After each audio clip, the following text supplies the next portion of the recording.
caught up in that, and that's the reason he had that a 3-minute pit stop at around about the 3-hour mark in the race. Took him a lap off the lead. He lost the right-hand mirror, punctured a rear tyre, changed the door, got back out again. I spoke to Fizzy after that, and you know, the car's running fine. They just need to get back on the lead lap. They haven't quite managed to been able to do that. A couple of cars being black and orange flagged by the stewards. Car number 21 and car number 37. No rear lights visible on the car now. Obviously, when you're looking at 21, one of the prototype cars, that's the 21 Nissan, and the 37 car, that is the SMP Racing there, BR01. Both brand new cars. both LMP, well, an MP1 and an MP2 car, but they will be being caught. They'll be being caught by quicker P1 cars, and if you don't see the red lights in the distance, it makes it harder to pick the car up. They don't have big reflectors like a normal road car would. Just a quick shout to Holly Weldon, watching back at home, and everybody else still in the UK, looking at a record crowd here at the circuit, most of whom, like us, don't seem able to tear themselves away. This is turning into some kind of epic. We're looking predominantly at the P1 class and the GTE Pro class, understandably, because they're the marquees for prototypes and for GT racing cars. But in LMP2, I've got to shout really to Richard Bradley. Did a standout job. We're seeing somebody coming very slowly down the track, a P car, and blowing smoke out the back. Just a stunning job in qualifying. And that number 47 car, the KCMG team, they haven't won a whole lot of stuff. They're quite a new young team from Asia. I mean, Richard, based in...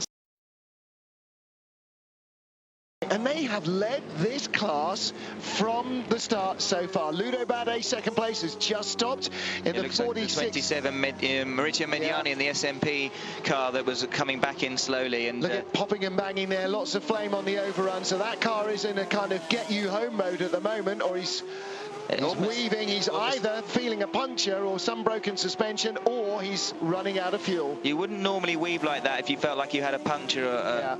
I would say that... Ooh. It looks to me like he's thinking perhaps he's got an engine problem of some sort. Well, nearly turned in on the... maybe a fuel pickup problem, a fuel pump or something like that. Nearly turned in on the Pegasus racing car that was in trouble early on.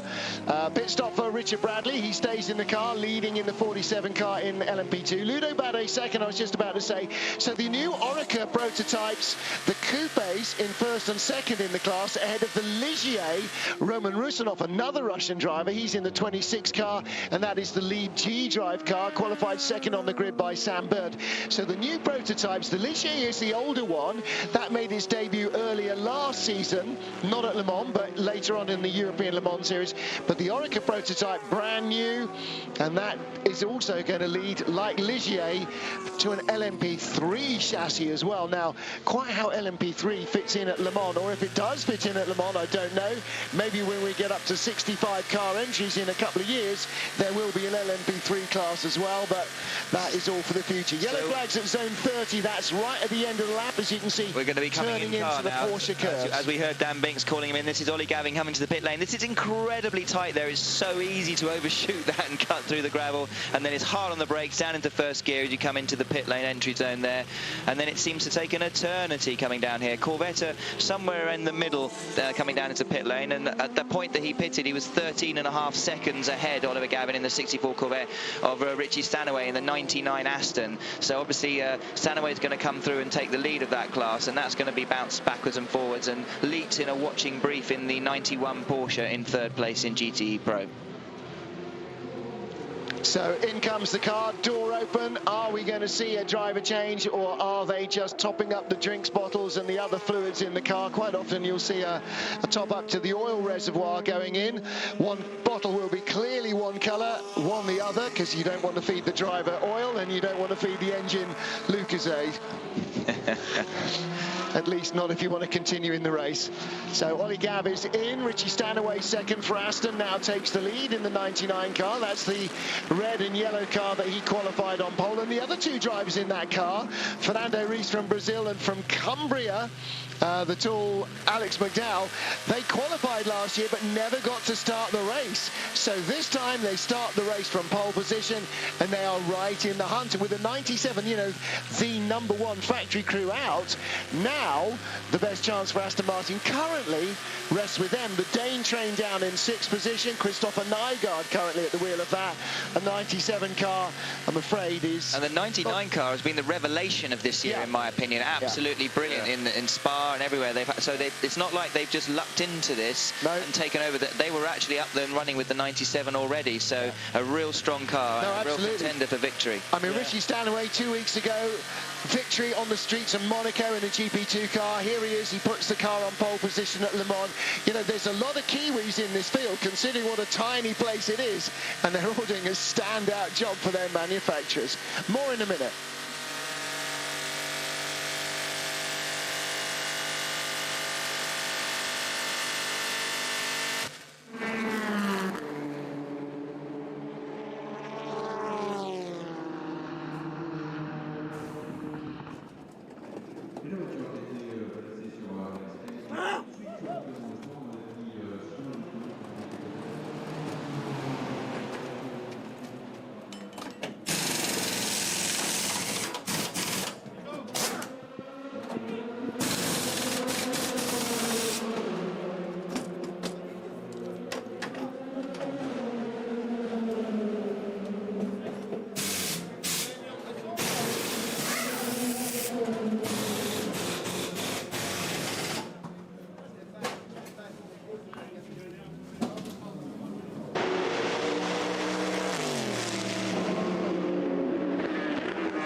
Eurosport live from Le Mans with the change for second place in the GTE Pro class. Richie Stanaway leads after Oliver Gavin pitted his Corvette that was leading, but we have just seen a battle from the Mulsanne corner all the way down to Indianapolis with Richard Leitz in the Manthey Racing Porsche, the number 91 car. That too got ahead of Ollie Gav. Gav with a full tank of fuel, older tyres perhaps, but Leitz really put the move in on him out of the Mulsanne corner, and Jeremy held his nerve wheel to wheel at 200 odd miles an hour down into Indianapolis. Great stuff, isn't it? And neither of those three cars, the three leaders in GTE Pro, changed tyres on the last pit stop. Super fast pit stop by the Porsche team. Porsche team Manthey then, 58 seconds, less than a minute in a GT car. That's a heck of a fast pit stop, Johnny Mullen. Yeah, absolutely, and it just shows you as well how strong these Michelin tyres are now. The GT cars tend to use their tyres a little bit more than the prototypes, so they haven't got the downforce. That's why they're allowed a few more sets during the race. I believe they're limited to 16 sets though, unlike the 12 for the LMP cars. But yes, absolutely fantastic onboard cameras. I'm really enjoying this year. I know we've always had a lot of cameras, but for some reason this year I'm finding it absolutely fascinating as we're back on board here with Oliver Gavin coming down towards the S's, and there's a little bump there on the as you go across the change of direction where it goes off onto the Bugatti circuit as we're back in pit lane with the 27 SMP racing car back out of the pit garage, I believe, there, and back onto the tyres. But going back to that, into the S's, the Corvette looks incredibly stable going in on the turn into the faster corners, and it's got some pretty good straight line speed there as well. It's looking very strong package this year. Yeah, it is, isn't it? And before Oliver Gavin, the previous driver was Jordan Taylor. He did a triple stint at the wheel of the car and didn't change tyres on either of the fuel stops. Yeah, no, absolutely. And so you're talking just shy of an hour for a GT car. So a triple, that's 3 hours on a set of tyres. So a fantastic job with to be able to keep the tyres underneath them and effectively work for not losing that extra 20 seconds it would take you to change tyres. Just shows you how solid and how performing those tyres, those Michelin tyres are. Incidentally, if you are on Twitter, you'll already be aware the first official selfie sighting of the race drivers weekend was one of the Corvette drivers. If you had to put money on it, who would you imagine would be in a selfie in a onesie among the Corvette drivers who still are out there? It certainly wouldn't be Jordan Taylor, would it? No. Well, yeah. Bizarrely, I would say it would be Jordan Absolutely Taylor. right. You know, the guy's a gem. He really is. He's a superstar. Bizarrely not. Really? No. In his Captain America onesie, Tommy Milner. Clearly, it's infectious. We must worry for Oliver Gavin, although any onesie ever made is going to look like lederhosen on Oliver Gavin. He's a lot taller than the other guys. So no Stewie Hall onesie this year so far. But, yeah. How is Stuart Hall doing? I lost track. Is that car still running, the Stuart Hall car, with the Aston with the Royal Gotha? It is, and, Wait a minute. Oh dear, we may have to mark. Sorry, I didn't mean to. I shouldn't have said anything there. I was just thinking... Well, it's not shown on the screen as an official retirement. However, it's not shown on the screen, which is also a slight worry. That was Johnny Molam, kiss of death there for Stuart Hall, I'm afraid. It's a commentator's curse again, isn't it? Yes. I know they had a lot of problems and dropped right back down the order, but I was just wondering if they were going again. Let us check. Yeah, it's shown as running. It is shown as running, but a long way back. 92 laps completed only, so almost 40 laps down. Stuart is actually at the wheel of the car right now, so it is still running. Yeah. Last lap time around was a 4:01. That's not too bad. No, well done, Jeremy. That's quicker than anybody else actually on the leaderboard in GTE. Well recovered. He is A, a world champion, and B, from Essex, so clearly he's driving it like he stole it. Don't even bother. People in Essex, do not even bother, please. 21 with a problem. Collapsed suspension on this red, white and blue Nissan, and it's the left front that's gone down. Right front has gone down. I can tell that because the left front was the one cocked up in the air, and we it's saw not that a front-wheel drive touring car. Absolutely, and you know your touring cars, Martin. And we saw the same problem on either that car or one of the other Nissans coming into the pit lane, just scraping the front suspensions, collapsed on that, and that is not a puncture, that is a suspension failure. Well, you know, all of the motive power, all of the braking effort, all of the aerodynamics, all of everything goes through the front end of that car, and it is now grinding away its splitter, its under tray, and whatever else at the front. So this is the ultimate test, Le Mans, isn't it? You come here, and if you haven't got everything absolutely perfect, she will find your weakest link and exploit it. Listen, in 1923, they developed this race through the night and 2 days to prove that cars were safe and worthy of using. You know, manufacturers were desperate to prove that these things were not death traps, and it is still the toughest thing you can do in a car. I mean, okay, maybe trying to drive up Mount Everest has its own appeal, but this is definitely in terms of any motorsport. Let's hear from Audi. Lost tyre after the first chicane. It may have a wheel in it as well. This is because you can clearly hear from your TV and from our cameras we can clearly hear, or the cameras we can clearly hear. It is grinding along. It may be a tyre with a wheel. Maybe it was a wheel that fell off, or maybe we were doing them a huge disservice and it was not the suspension problem at all and they just lost the right front wheel. That could be the case. And we'll soon see when we see it coming into pit lane. Yeah, there is debris out on the racetrack. That is pretty scary. particularly on the Mulsanne. You know, when they're doing the speed they're doing, some of these cars, in daylight, it can leap out in front of you if you come round a corner with no extra visibility. In darkness, by the time your lights pick it up, it's a black rubber thing on a black road in the black of night. Okay, good luck finding that. On board with Ollie Jarvis. Great international driver lineup, both in the Audi team and in the Porsche team. This car, of course, is the one that had the off-track excursion earlier on, trying to avoid slower cars, responding to the fact that the flag said the track was green and the team said the track was green, but he ran into a yellow zone for an incident further in front of him. On the run down from Mulsanne to Indianapolis, on the absolute fastest part of the track, he came round one of the blind kinks and found suddenly the M25 was stationary, it was full of traffic, and he was clocking on for 200 miles an hour probably, and somehow got the car down the grass along the barriers and didn't hit anyone else. I mean, that in itself was an astonishing thing. It wasn't Ollie Jarvis on board at the time, it was Loic Duval, but blameless in that.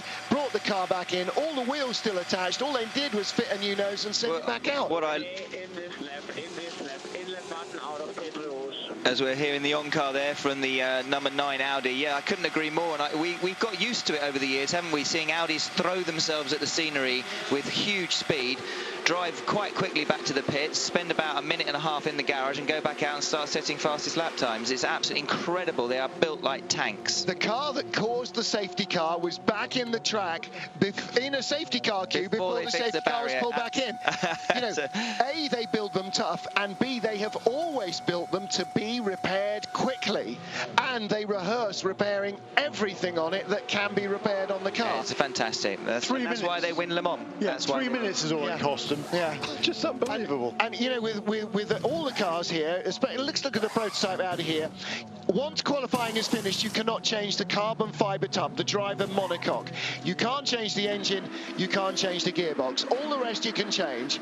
You can rebuild the engine, good luck with that. You can rebuild the gearbox, possible.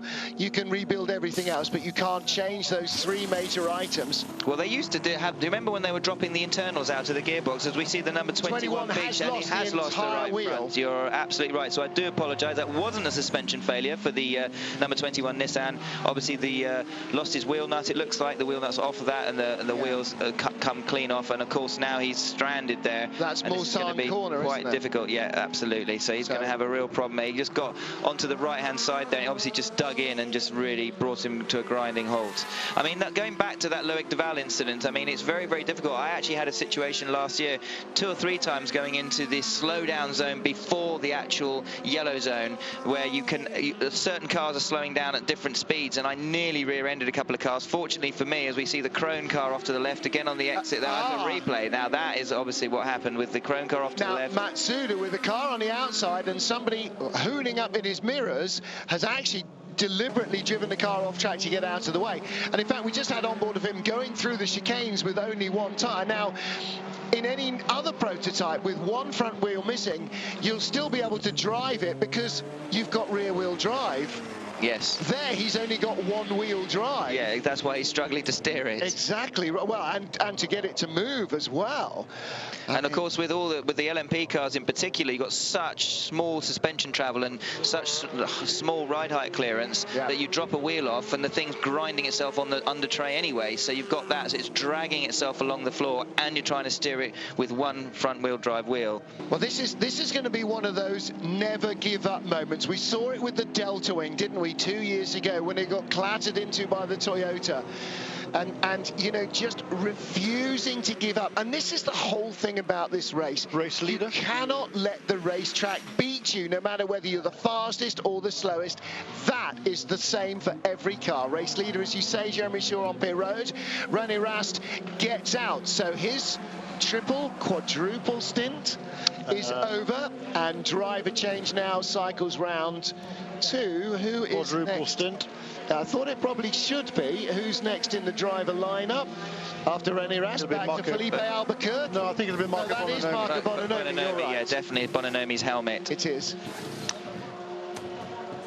As a driver, it's always lovely when you get into these coupe cars and they peel off the windscreen shield. It's almost like a visor strip, and suddenly it goes from being absolutely caked in oil and everything, you can't really quite see everything, especially at night with the headlights, and then suddenly it's beautifully clean again. Obviously, they haven't got that many of those they can use, but especially at night, that comes in very handy when you go back out on track. Yeah, and once you get down to the screen, then they will be cleaning it like the Dickens in the morning hours as well, to try and especially, yeah, absolutely, when the sun comes out. Smeary stuff. Information to the pit wall. I will be deploying a slow zone in the area of Arnhuis. He's just decided to go, hasn't he? They're telling him to stop. Well, no, they've managed to manoeuvre him round. No, they're telling him to stop. Now they're saying, no, you can't go, and he's going to ignore them if he's got any sense. Well, he shut the door. He shut the door, didn't he, very quickly to try and get them to stop. And, of course, that's the car that had the left-hand door pop open on Lucas Ordonez earlier in the race. When he'd stopped in the pits, they changed the drinks bottle, slammed the door. It didn't catch. They clearly didn't slam it as hard as I slammed the show car door on Damien Faulkner a couple of days ago. And so Lucas then had the gull wing door wide open, had to drive round slowly and come back into the pits.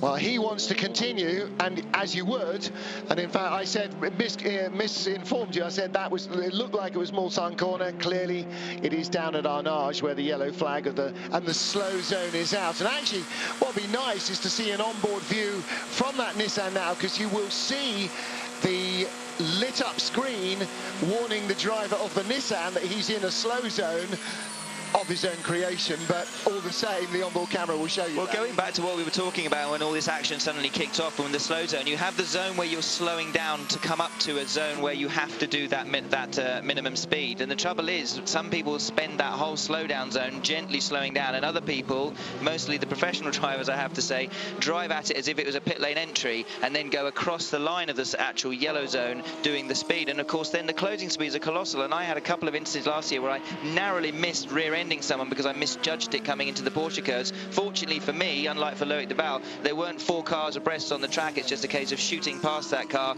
slowing down, letting them come back in again. And I had the same thing happen to me where I nearly got hit by an LMP2 car. So that does need to be examined in terms of, we see the Nissan, he is off again. He's pulling towards the grass again. I don't think once he's on the grass there, he'll just dig in and that'll be over.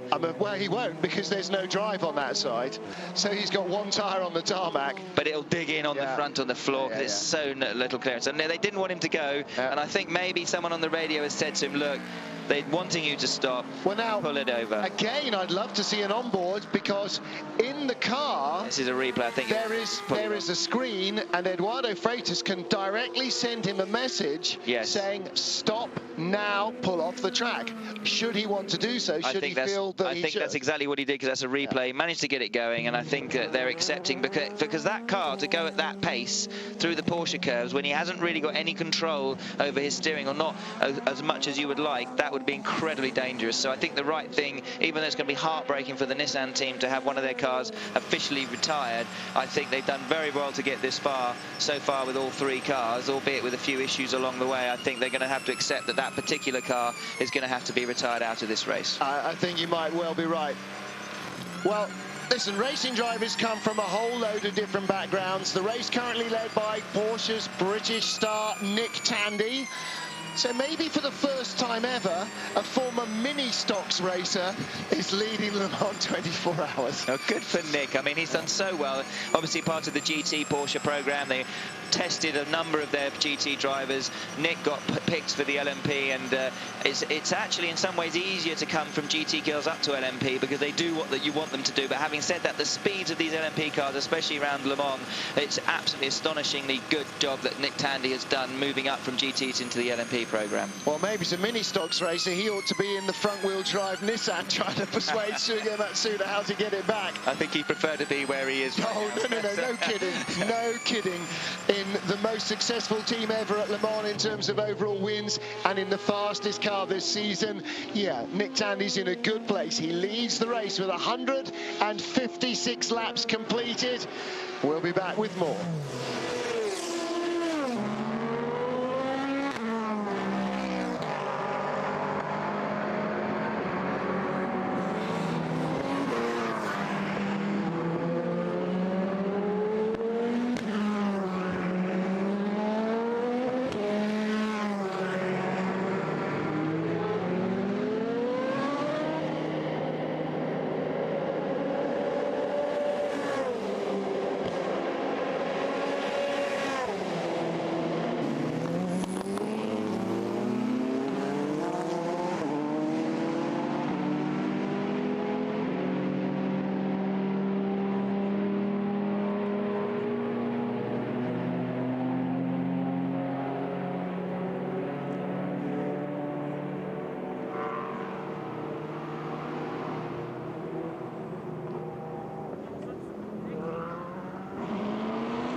5-1 in France. Yellow flags out on the run from Arnage down towards Maison Blanche as the number 21 Nissan is very slow off of the side of the track. It lost a wheel about 10 or 15 minutes ago at the Mulsanne corner, before the Mulsanne corner, down the Mulsanne straight, and Sugo Matsuda is trying to get it back to the pits. On the graphic there, you saw the gap between 19, our race-leading Porsche, driven by Nick Tandy, and number 7, the second-placed Audi, last year's winners.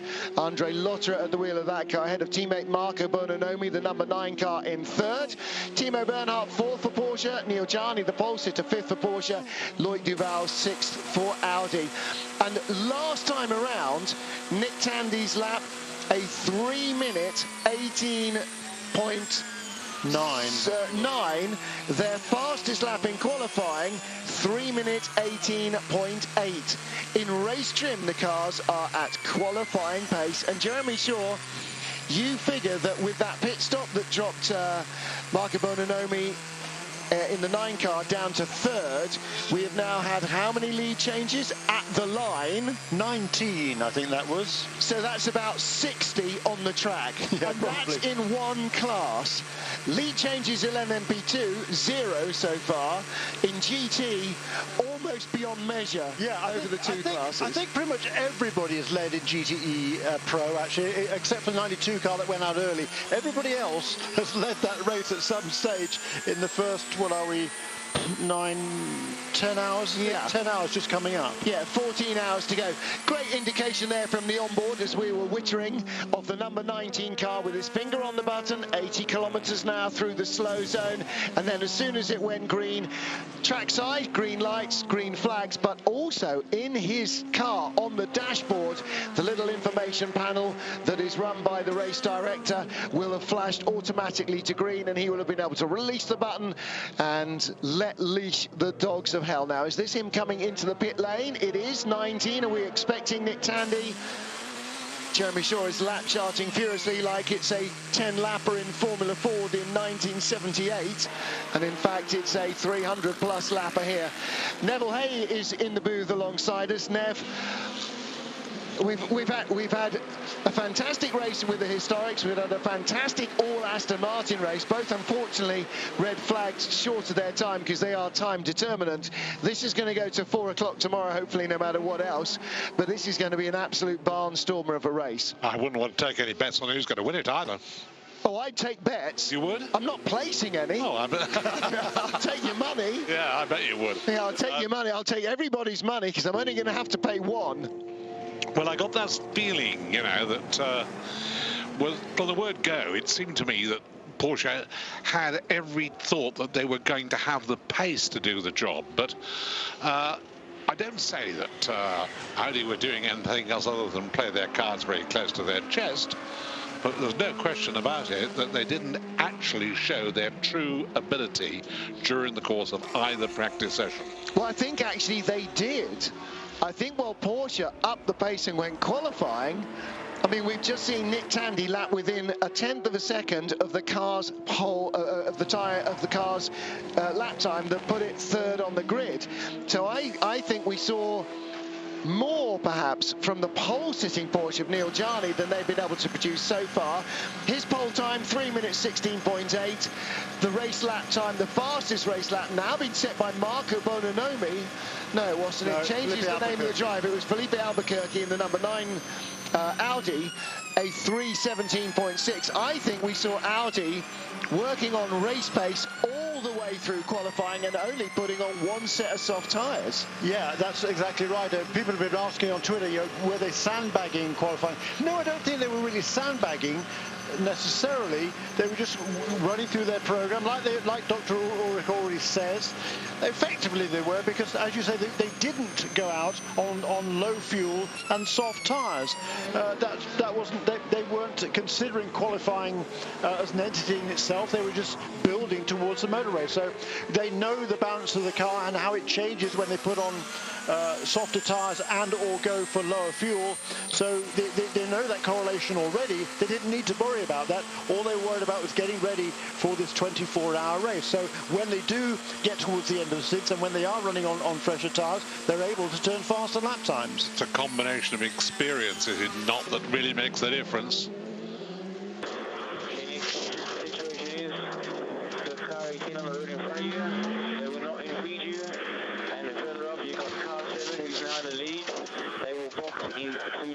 They expect to box in 2 laps. Nick Tandy acknowledging his engineer's information that the car in front of you is the race leader, not directly in front of him. It's about 6 seconds up the road, or was. Now, coming in the next zone, warning them that they've got to slow down. This is a slow zone. Okay, so somebody just asked me, Steffi Weffy asked me on Twitter, can you explain a slow zone? Okay, a slow zone is basically a local yellow zone. This is surrounding the number 21 Nissan, which is stopped at the side of the road. So there is a slowing down zone. You don't have to hit any minimum speed in it, but as you cross the line from the slowing down zone, or next zone as it's called, into the slow zone, you must be at 80 kilometers an hour, not a fraction more. Through the slow zone, however many elements of the track that is, whether it's 1 300-meter section, 2, 5, 10, you must remain at 80 or lower, and then you'll get to the end, it'll go green, and you're able to speed up again. Now, what this does is, in a normal yellow flag situation, in any other kind of class of racing, Formula 1 or Formula Ford, the yellow flags are waved, and yellow flags mean slow down from racing speed and be prepared to stop if required. Okay, there is no minimum speed specified. Here, there is.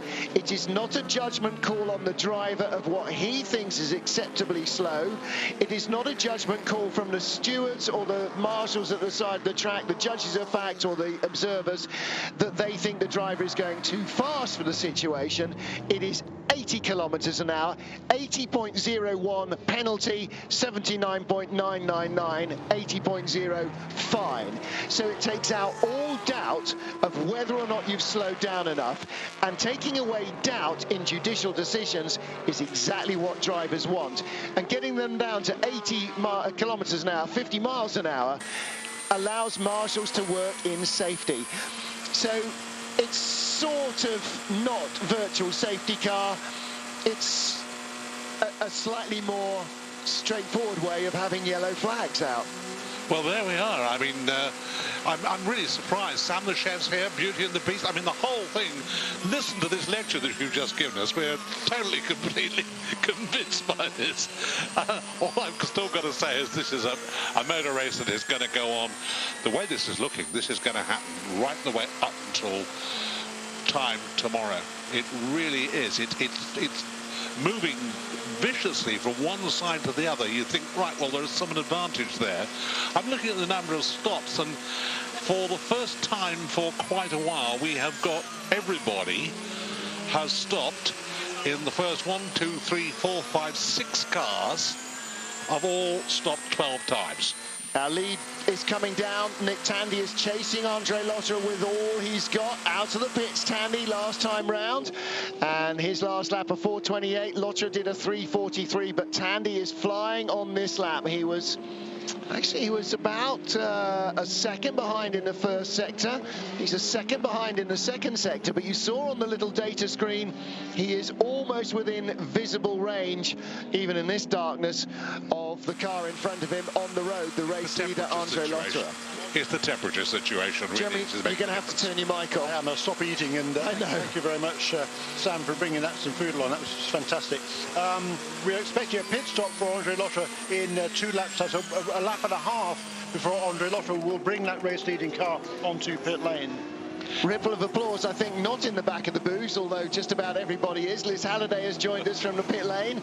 Sam has brought currywurst from Audi. I'm not quite sure what's going on there. Okay, again, side of the track, just as we saw there, yellow flags being waved. yellow lights on, and also just probably make out below the Le Mans logo on the right of your screen an 80km/h board also being shown, like a road sign. Now, those yellow signs also illuminate during the night to show those speed limits. Around and about the track, spectators going about their daily business of having fun. Ooh. Now that's Ooh, with Nutella. Ooh, that's unfair. Liz has just left. In the hope that she can find an old man who's going to buy her a crepe and put lots of Nutella on it. I see. 10 hours in the books here at Le Mans and 13 hours and 53 minutes to go. I think we're as far away from knowing who's going to win this race as we were 10 hours ago. I think from the beginning of qualifying we assumed it was likely to be a Porsche or an Audi. I think that's about as close as we're getting so far. And look at this. I think the key may very well be the temperature, when the temperature starts to go up tomorrow, if the situation works out the way it did today, which I think saw, frankly, the Porsches at a slight disadvantage. They were using their tyres, and it was causing them a little bit of an embarrassment there. If that temperature stays down a little bit lower, they've got a better chance. If it doesn't... I think it's less a tyre issue with Porsche. I think it's an overheating of the hybrid system issue. It certainly was last year. High temperatures really kiboshed their hybrid system. And certainly talking to Mike Conway earlier on, he was expecting the hybrid systems to weaken as the race progresses, constantly charging and recharging and discharging and redischarging the batteries is going to have its effect. Same as anything, in a camera, in a Walkman, in a phone, you can't do it forever. It will eventually stop taking a charge or giving out the power as quickly.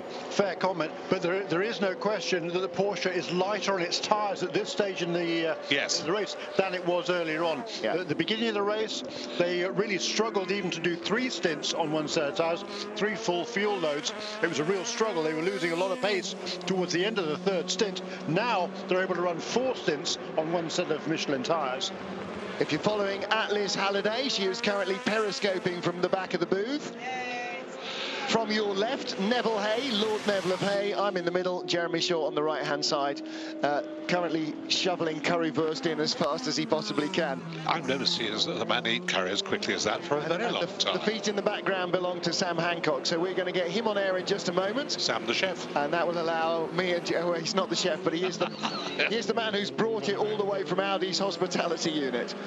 So the yellow flag zone remains out just at Arnage corner, still recovering that recalcitrant number 21 Nissan.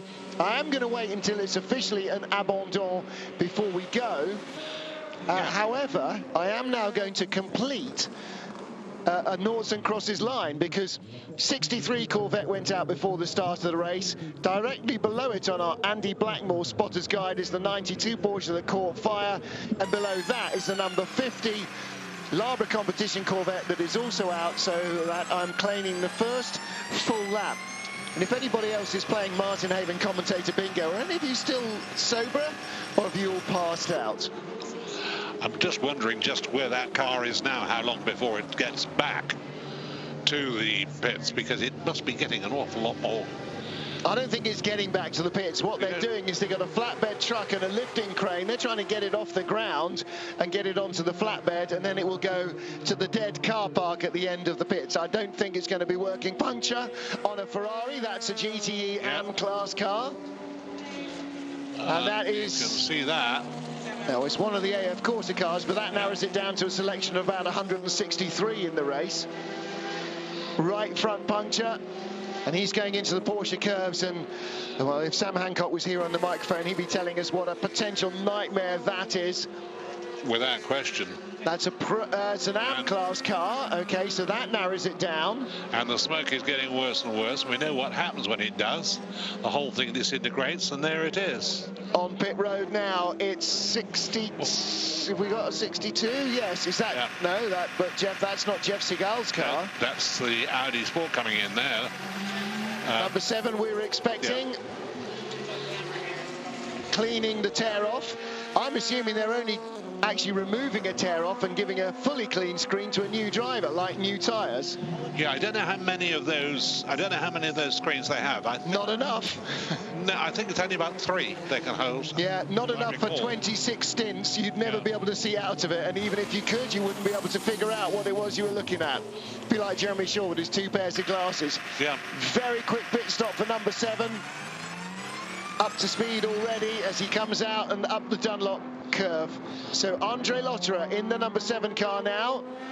Nick Tandy with the race lead in Porsche number 19. Cycles back into the lead of the race. And the gap at the line, by the way, they were almost level with Lotterer in the pit lane and Tandy on the racetrack. The gap between them as they crossed the line, Tandy was in front by 31 thousandths of a second.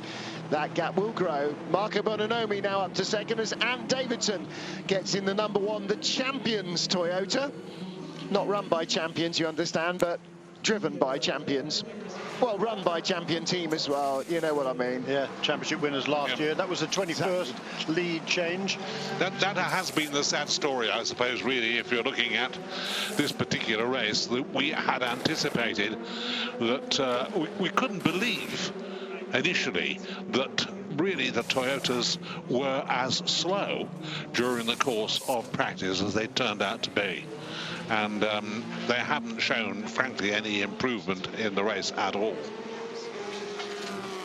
83, there you go. The 83 car comes in. Rui Aguas, one of half a dozen Portuguese drivers in the field and a definite podium challenger. Despite that puncture, Jeremy, with nearly 14 hours left, there is time to make up for that, as long as there's not too much knock-on damage. Yeah, that's the key here. How much has it affected? They got a new floor ready to go on. Front floor on that car. And you're just talking, though, weren't you, about the lap times of the Toyotas, and I'm surprised at the discrepancy. The best lap any of them has done was a 3:22.7. That's 4-5 seconds adrift of the Porsches and Audis. That's really quite remarkable. This is all getting to look a little bit dramatic, isn't it? This pit stop that we've just gone away from. Very Italianate, I've got to say. I wanted to see it. Yeah, they of course have gone all Italian with the 51 car. They had a massive Italian pit stop at the back of it. Now they're going all Italian over the 83. We'll be back for more at Le Mans in just a second.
Welcome back to Eurosport's coverage of the 83rd Le Mans 24-hour race. Jeremy Shaw with you, along with Neville Hay and Sam Hancock back with us in the booth. And Sam, there's been... wait a minute. We've got another 18. happening here. It's number 18. It's the fifth place car. Porsche. Yep.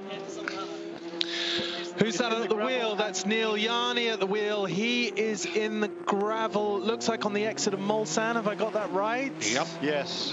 Exit of Mulsanne. No, I didn't see the cause of it. About that. This is the 5th place car, Neil Yarni, who's currently 1 lap down. Here we go.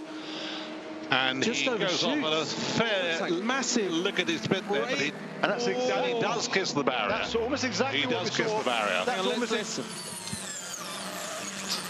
Now, we're going to see it again from on board. Sorry. And imagine just sitting there and you think that coming up and you think this isn't going to stop. Yeah, and that's almost exactly what we saw earlier on in the race with Romain Dumas. Yeah. Doing exactly the same thing, just locked up there, bounced across the curbs and nosed into the barrier.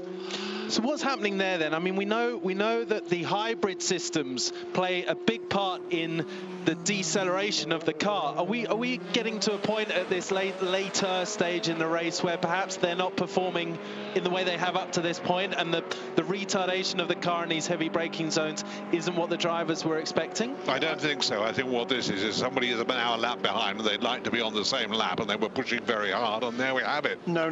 It's definitely a mechanical system in this car. Romain Dumas got too much experience, and as has Timo Bernhardt to make simple mistakes like that at this stage in the race. They're well used to driving 24-hour races and driving them flat out as well. So no, I think this is a mechanical imbalance or inconsistency in the braking system on that car. It's, there's a hybrid technology that you're using to regenerate power during the braking process, still relatively new, and it's not yet infallible like a regular braking system is, let's say.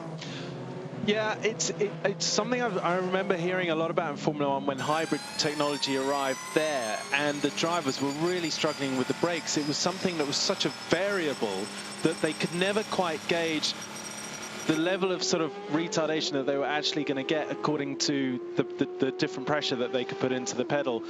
And it doesn't do anything for your confidence as a driver, that's for sure. Well, they've dragged it out and they're putting it down, and the rest we shall have to wait, as Mr. Asquith suggested, and see. This is pretty tough stuff. You're going to have Mark Lieb and Romain Dumas, who I just saw getting some supper back at the Porsche Hospitality, watching on with bated breath. Now, luckily, he only just kissed the tyre barrier, and we know how strong these LMP1 cars are. There's probably going to be little, if not no damage whatsoever, and he's been deposited back on hard standing ground. I expect he'll just be able to pull away, but this is not the sort of delay that you can get away with if you harbour ambitions of winning outright. Yeah, particularly not for a second time, Sam. I completely agree with you. And he sets off as if you set fire to his bottom end. I didn't say anything, this present, you see. But anyway. Right, so where does that leave them? They've already fallen down to 6th place. Now, Neil Yarni, who's already a lap down on the leading pack. So that puts him between the Audi of Loic Duval and still ahead of the Toyotas. The first of the Toyotas is currently Alexander Wurz in the number 2 car, followed by Anthony Davidson in the number 1 car, a further 3 laps behind his teammate. If you remember earlier on in the race when Davidson made that contact, he had to pit for a front fender replacement, and that is that was a handicap that they haven't been able to claw back as of yet. No, I don't think they're going to. I don't think it's going to happen for them, is it? No, I think you're right. Another quick lap there from Nick Tandy back at the wheel of the race leading car, 3:20.089 by the race leader. The gap from first to second, it's Marco Bononomi now at the wheel of car number 9. The gap between them 38 seconds last time around. Right, who have we got? This is... Okay, so we've got Mark Lieb there, kitted up, ready to go, ready to hop in when the car does get back. quite an uncomfortable feeling, that actually, for an incoming driver getting ready to take over a car that he's just seen skate off the road in one of the braking points that you arrive at on the circuit that is one of the fastest arrivals. I mean, they'll be hitting the brakes from about 210, 250 miles an hour on the way down to Mulsanne there. Liam has a vast experience. I don't think it's something that's going to rattle him too much, and he knows Le Mans very well. Yeah, you're absolutely right, Neville. It's certainly not the sort of guy that's going to get rattled by it, but you do kind of want to know that the brake system works, and that if you've been braking at 150 meters all week long, that when you brake at 150 meters, you're going to stop in time, and actually you don't need to compensate and add 20 or 30 to that, which is the case of, you know, what we've just seen. Interesting situation there for those of you who are watching this pit stop going on, which they're trying to do with an immense amount of speed and efficiency. Yeah, and wiping out the cameraman in the meantime. Yep. I don't know if you saw that, but that's like the ultimate kind of... I don't think he feels too good about that. Yeah, for a cameraman. I mean, we've got this lovely shot, brilliant for us, nice and close. Well, we're seeing everything we need to see. They're replacing the nose, which did touch the tyre wall. Incredibly quick, so well. They also changed the seat as well, because there's a different size between the two drivers. It's one of the things that amuses me greatly, that if you get a different size of driver, it does. I mean, you've had this problem, haven't you? I do suffer. Because you're a big lad. I'm not sure what you're trying to say, but well, yeah, I do suffer. You know, you get into a car and you've got some little chap had it, you know, sort of not like Martin. And then you get in and you think, how am I going to fit in this thing? Yeah, the worst thing generally is for height. I'm definitely one of the taller drivers, and I've had to share with smaller drivers over the years. Yeah. And actually, I'll be honest, I have the luxurious side, because what they do is they build a base seat around the bigger guy first, and then the smaller guys have to sort of have a booster seat, an insert. But what I've noticed this year among a lot of the prototype teams is they've all got their own bespoke full-size seat insert. We're not seeing these traditional little almost sort of whoopee cushions that they throw in quickly. And what that means is they're building bespoke seats into a oversized carbon shell, and the reason for that is because the forces on the body now are so enormous and the length of the stints are so long that you can't put up with a compromised seat that has had to be configured around 3 body shapes of you and your teammates. Well, that was the next question, or at least the next point that I was going to raise.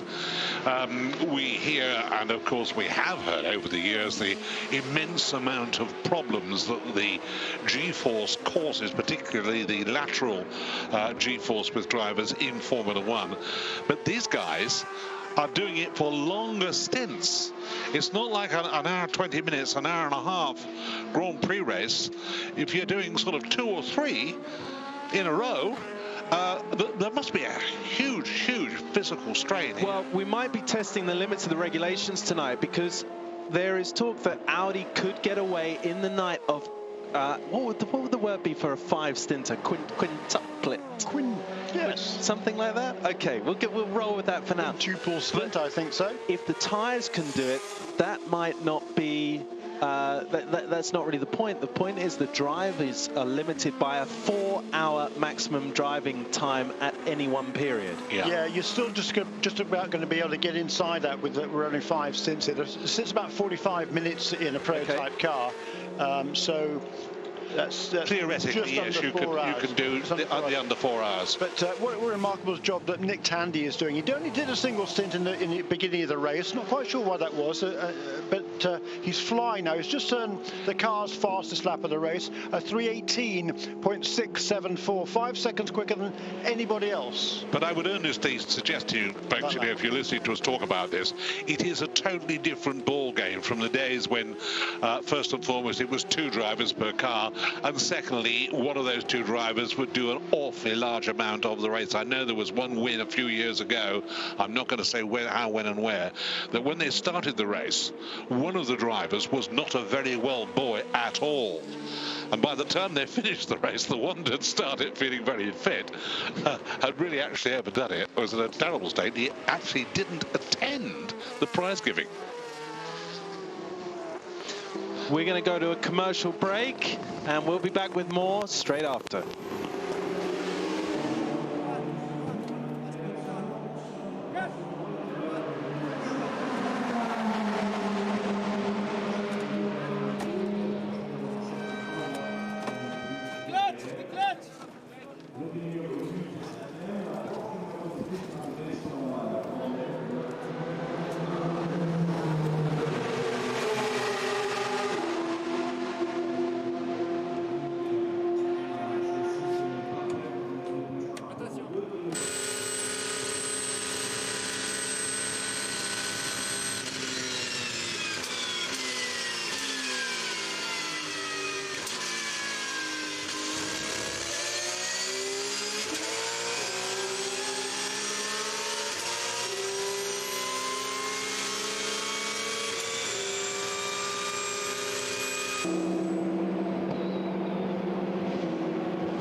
Welcome back. Leader is Nick Tandy in the number 19 Porsche.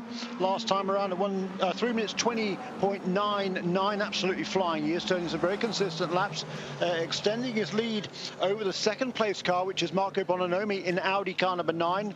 Andre Lotterer